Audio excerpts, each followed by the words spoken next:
जय श्री कृष्णा।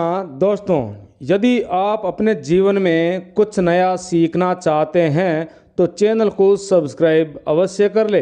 प्रिय मित्रों, आप सभी को पता है कि 29 मई 2023 को सोमवार का दिन है और शायद आपको पता नहीं है तो आपको बता दें कि ये सोमवार कोई मामूली सोमवार नहीं है बल्कि बड़ा सोमवार है और ये दिन मनोकामना पूर्ति हेतु बहुत ही शुभ दिन है।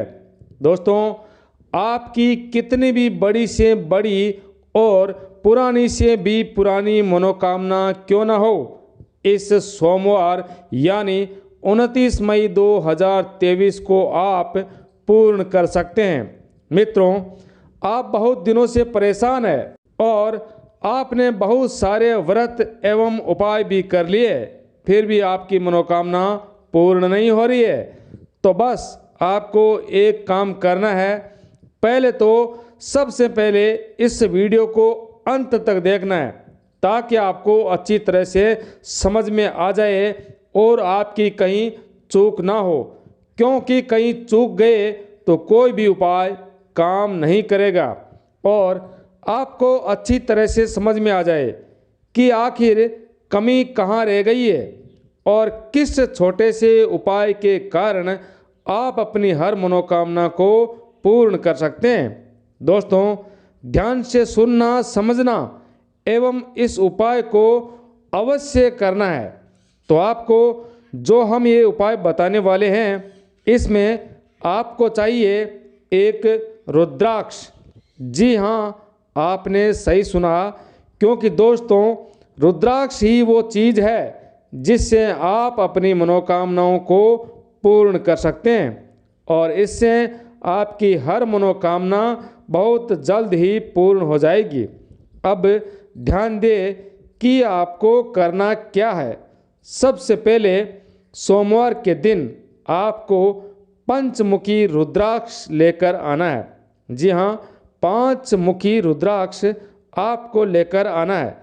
दोस्तों, रुद्राक्ष का मतलब यानी रुद्र का मतलब भगवान शिव और अक्ष का मतलब अश्रु यानी भगवान शिव का अश्रु। इसे आप रुद्र अक्ष मतलब रुद्र का अक्ष यानी भगवान शिव का अक्ष भी मान सकते हैं। दोस्तों, भगवान शिव के अश्रु से ये रुद्राक्ष जो आपको 100% फल देने वाला एवं आपकी सभी मनोकामना को पूर्ण करने वाला है, इसलिए हम आपके लिए रुद्राक्ष का महा उपाय लेकर आए। अब आपने एक मुखी रुद्राक्ष ले लिया या बाजार से लेकर आए हैं। अब आपको एक समी, जी हाँ, एक समी का पत्ता लेना है। दोस्तों, समी एक पौधा होता है, आपको समी का एक पत्ता लेना है और अपने घर से एक लोटा शुद्ध जल भरकर उसमें 5 मुखी रुद्राक्ष डाल देना है, यानी उस लोटे के पानी में डाल देना है। अब आपको क्या करना है, समी पत्र एवं जल के लोटे को लेकर सीधे भगवान शिव के मंदिर में चले जाना है। आपके पास कोई भी शिव मंदिर है, याद रखें शिव के मंदिर में आपको सुबह ही जाना है और अगर आप ब्रह्म मुहूर्त में जाए तो और भी अच्छा है। और मंदिर में जाने के बाद सबसे पहले आपने जो लोटा जल का लिया था जिसमें रुद्राक्ष डाला हुआ था, वो रुद्राक्ष आपको निकाल लेना है। अब आपके पास जो समीपत्र है उसको शिवलिंग पर चढ़ा देना है। इसके बाद आपको जल अर्पित करना है, यानी जल आपको चढ़ाना है। ध्यान रहे, जल चढ़ाते समय आपकी जो भी मनोकामना हो, जो भी समस्याएं हो, जो भी आपकी इच्छा हो, उसे अपने मन में अवश्य बोले। जल चढ़ाते समय जल इस प्रकार चढ़ाए कि जो जल नीचे गिरे उसे दाहिनी ओर से लेते हुए अपनी आँखों पर, अपनी दोनों आँखों पर आपको लगाना है। उस जल को अपनी आँखों पर लगाना है और जो पंचमुखी रुद्राक्ष था आप उसे भी भगवान भोलेनाथ को अर्पित कर दीजिए, या आप उस रुद्राक्ष को शिवलिंग से छूकर अपने पास रख लीजिए। ठीक है, इस रुद्राक्ष को हमेशा आपको अपने पास रखना है। चाहो तो आप इस रुद्राक्ष को एक चांदी या सोने की चेन में पिरोकर भी अपने गले में धारण कर सकते हैं, या फिर आप अपने पर्स में भी रख सकते हैं। जैसा आपको उचित लगे वैसे आपको रखना है, परंतु हमेशा आपके पास ही रखना है।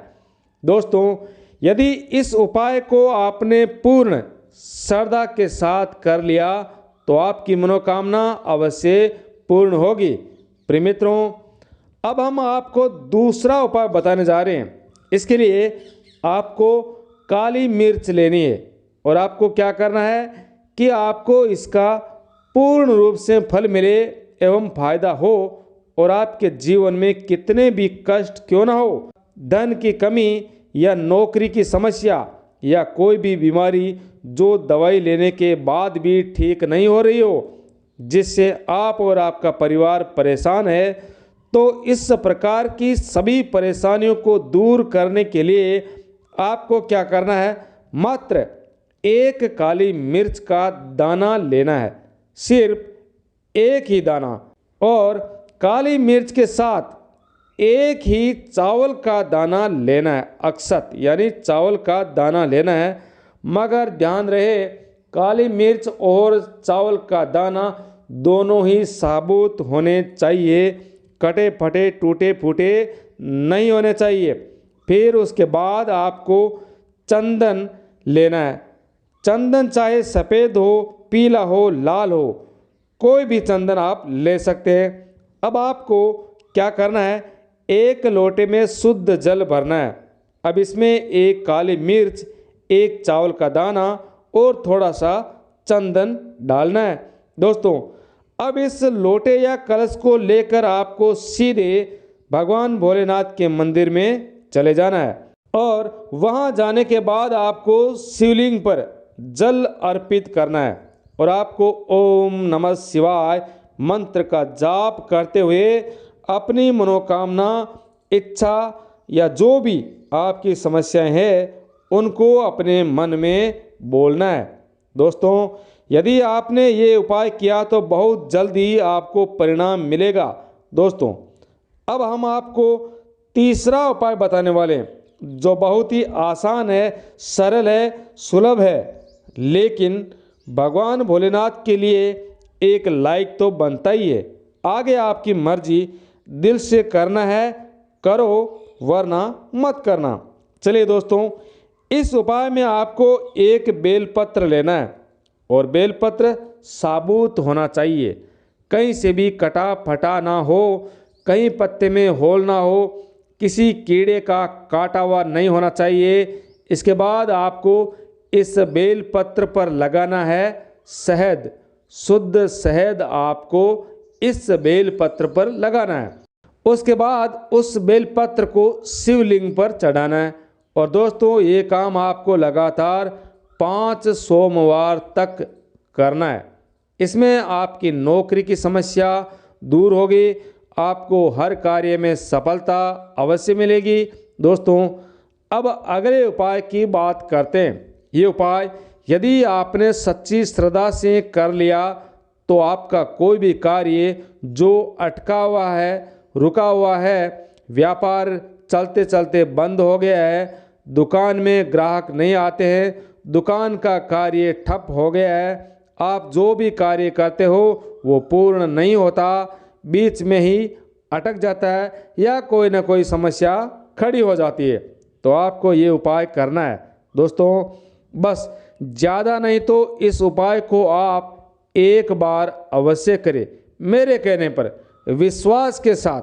दोस्तों, आपको एक घी का दीपक लेना है, शुद्ध गाय के घी का दीपक लेना है, और उसमें आपको थोड़े से काले तिल डाल देना है, और आपको शिव मंदिर में जाना है, और मंदिर में आपको ये दीपक जलाना है, और सच्ची श्रद्धा से जय भोलेनाथ बोलकर जय बाबा खींव का नाम लेकर आपको जलाना है।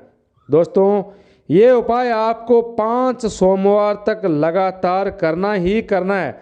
दोस्तों, यदि आपने ये उपाय सच्ची श्रद्धा से 5 सोमवार तक कर लिया तो भगवान भोलेनाथ का आशीर्वाद तो आपको मिलेगा ही, साथ ही भगवान शिव की असीम कृपा के आप पात्र होंगे और आप पर भगवान भोलेनाथ कृपा बरसाने वाले हैं और ये कृपा हमेशा आपके साथ बनी रहेगी, हर समय आपके साथ रहेगी। आपकी भगवान भोलेनाथ सहायता करेंगे, आपका हर कार्य जो अटका हुआ था वो पूर्ण होगा। दोस्तों, अब हम आपको एक उपाय और बताने वाले हैं, लेकिन उससे पहले हम आपको बता दें कि चाहे कोई भी उपाय हो, कोई भी तरीका हो, कोई भी टोटका हो, यदि आपने सच्ची श्रद्धा से और सच्चे विश्वास से नहीं किया तो शायद कोई भी टोटका, कोई भी उपाय काम नहीं करेगा। इसलिए यदि आप कोई भी उपाय करो, चाहे किसी ने भी बताया है, तो सच्ची श्रद्धा और विश्वास से करें। चाहे कोई उपाय काम करे या ना करे, मगर आपके देवता या किसी भी देवी का उपाय हो, उनमें विश्वास है तो 100% दावे के साथ कहता हूँ अवश्य फलदायक होगा। चाहे कोई भी उपाय हो, किसी ने भी बताया हो, अवश्य काम करेगा। दोस्तों, ये उपाय उन गृहस्थी पति पत्नी के लिए है, उन बहनों एवं माताओं के लिए है जिनके संतान सुख में बाधा आ रही है, बार बार समस्याएं उत्पन्न हो रही है, तो भोलेनाथ की कृपा से आपको राहत अवश्य मिलेगी। आपको विश्वास रखना है भोलेनाथ पर और सच्ची श्रद्धा से ये उपाय करना है। दोस्तों, सोम का मतलब चंद्र होता है और चंद्रमा को भगवान भोलेनाथ अपने शीश पर धारण करते हैं।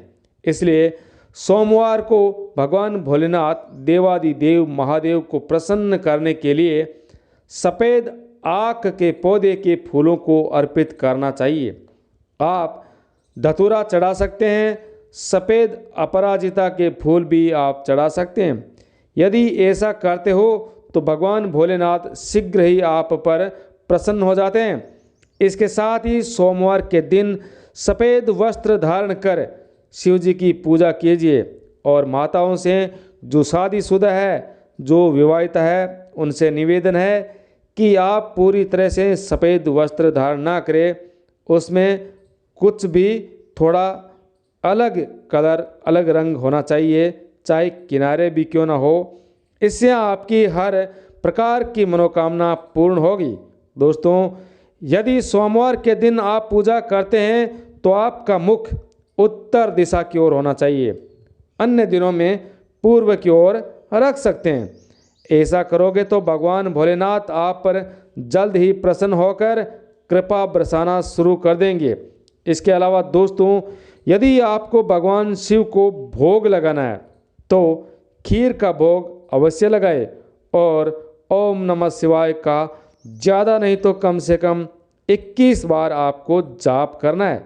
दोस्तों, ऐसा करने के बाद आपकी जितनी भी मनोकामना है वो सभी पूर्ण होगी। दोस्तों, अब अंतिम और आखिरी उपाय जो आपको करना ही करना है। दोस्तों, ये तो हमारे सभी धार्मिक ग्रंथों एवं भगवत गीता में श्री कृष्ण भगवान ने भी कहा था कि यदि अपना भला चाहिए तो दूसरों का भला करो, आपका भला अपने आप होगा। तो सभी के भले के लिए बस इस वीडियो को ज़्यादा से ज़्यादा शेयर करें। जय श्री कृष्णा, राधे राधे, ओम नमः शिवाय।